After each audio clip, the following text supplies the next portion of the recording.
This is Jackie Helvey, and I'm here at Present Day on Main, one of our favorite places, to talk a little bit with Barbara Foushee, who is on the Carrboro Town Council and who is running again this year. So, like I said, Barbara, I don't know that much about you. Thank you, first of all, for coming to meet me. Sure, happy to do it, Jackie. And just tell folks a little bit about your background. Sure. So, I grew up in rural eastern North Carolina, Duplin County, to be specific. Oh, that's wine country, right? It is. The Duplin Winery is in Rose Hill, North Carolina, which is in Duplin County. And I went to college in Raleigh. I went to St. Augustine's University, Bachelor of Science in Medical Technology. And I've been in the Triangle ever since. I've lived in Raleigh, I've lived in Durham, now I'm in Chapel Hill, Carrboro, since 1991.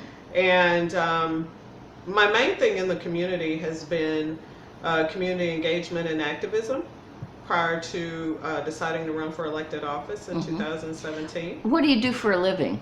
I am a senior technologist with Laboratory Corporation of America. Oh, okay. I am. I work in a molecular oncology lab. Oh, wow. And that has been a very exciting career for me because attached to every patient sample, is a human being. Right. Is a person. There's somebody waiting on a result. There's somebody.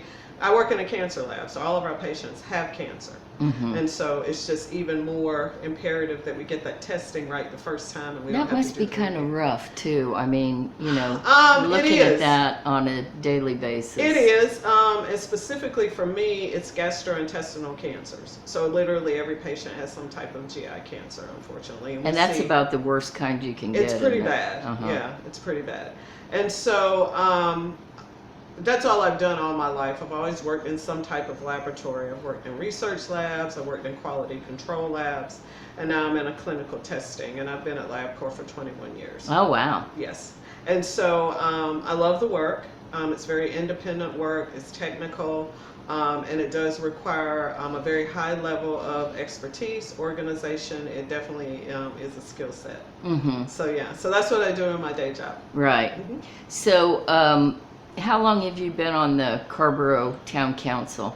I've been on the Carrboro Town Council since 2017. Okay. Yep. And what made you decide to, I know a lot of politicians, or I shouldn't even say politicians, because the people I know aren't politicians. There are people in my community who are concerned about Carrboro and who got on the town council because of that concern. And I'm assuming you're the same, that is what you are.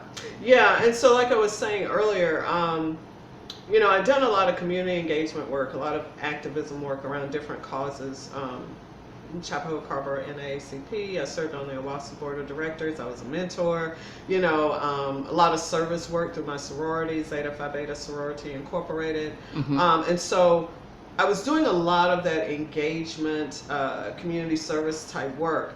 And so around about 2016 or so, folks started talking to me in the community, and they were like, hey, have you ever thought about running for the Carrboro Board of Aldermen, which is what it was then? It's like, no, I haven't actually. So that, started me to thinking about that and moving, up a little higher, right. Into a position where I would actually be a part of making policies, right? Policy level position, for the greater good of the whole community. And so that's what started me to thinking about it. And then the opportunity kind of came up really when then Alderperson Michelle Johnson decided that she was, she wasn't going to be here anymore. She basically left the council and moved. Right. And so that's what really started me to thinking about it. And to be quite honest with you, that representation piece was being removed from the council. Right. You did not have a black or brown person there, as a representative. Right. And that is also one of the reasons why I'm running for re-election, because I do believe that representation does matter. Absolutely. And so Yeah, so that's what got me. The into stars kind of 2017. aligned, didn't Yeah, they? they aligned, and I saw a lot of things in 2017. I said, you know what, this is the right move, because a lot of things just started to align in 2017 as far as like community support, the different things that came to my campaign that I didn't expect, you know, financial and otherwise. Mm-hmm. And so I said, this must really be the right time for me to do this, you know, just Right. because of the way things were kind of coming together. Mm-hmm. Yep. Is it tougher than you thought it would be? It's really tough. Mm-hmm. And I tell anybody who is considering running for elected office, it's not a glamorous job. You know, it's a job filled with a lot of reading, you know, keeping up with a lot of emails, meeting with the constituency, and not to mention all the other outside things that folks want you to do. You're always getting invitations to come somewhere, to go somewhere. Not so much now in COVID, Right. but that's not true either, because now we're on the virtual platform. Right. So really it is. And it's a big responsibility, you know, serving on the town council. And I don't think people honestly get it. Or I shouldn't say that blanket, but I see you guys having to not only make hard decisions, but getting so much, you're never going to make everybody happy. Mm-hmm. You get so much blowback, and I see some of this and I think, you should run. Let's see how you do better. You know, I would never in a million years run for elected office because I realize how tough it is. And, you know, quite honestly, you're putting yourself out there. You know, this is me. Are you going to vote for me? I would be crushed if I ran and didn't get elected. You know what I mean? Yeah. So you've been on for now 4 years. Almost 4 years. What are your primary concerns for the future of Carrboro?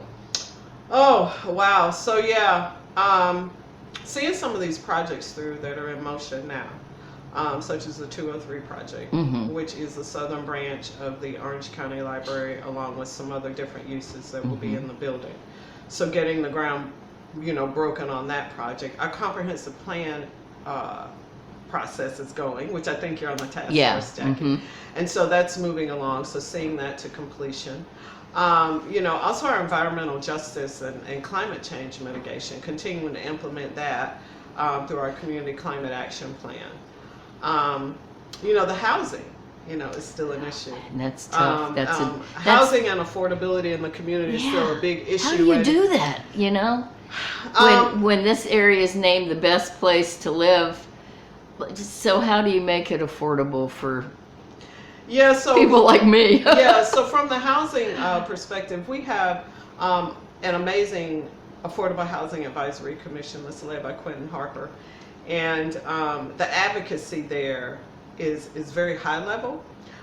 So they move the needle on things like critical home repairs. That's a part of affordable housing, and folks being able to stay in their homes over a period of time. Exactly. Making them more energy efficient and fixing things like roofs and you know, windows, replacing windows, and energy efficiency as it relates to water use with your toilets, you know, and sinks, you know, stuff like that. Right. But also continuing that public-private partnership with housing providers like CASA and Habitat for Humanity of Orange County, which we have several things going with them. Yeah, they're building right next to where I live. Exactly. Yeah, I was thrilled to hear that. and did I ride through there the other day and I saw street work going on there? Can you believe it? I just thought I would throw that in. Yeah, they're paving my road after 70 years. Yeah, it's How fabulous. Many years? Our neighborhood was built in 1952.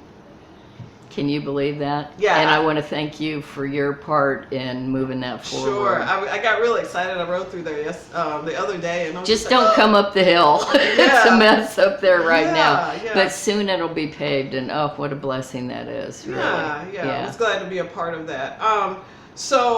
And we have some town-owned land that we're looking at to put some peewee homes on. So long story short, I feel like we can never stop talking about affordable housing or workforce housing, because there'll always be a need for it. Right. And there will always be something that we can do. We may not be able to do like a big major project, but certainly we can continue these public-private partnerships with housing providers, continue to do the critical home repairs, and look for ways to do affordable housing on the town-owned properties. And we have several here in town. Right. So.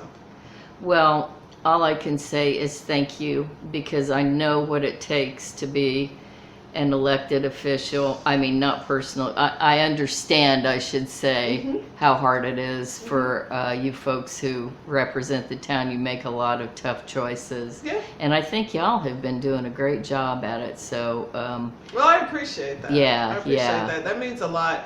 And a couple other things I just want to mention really quickly. Ever since I've been on council, I've just been laser focused on community engagement.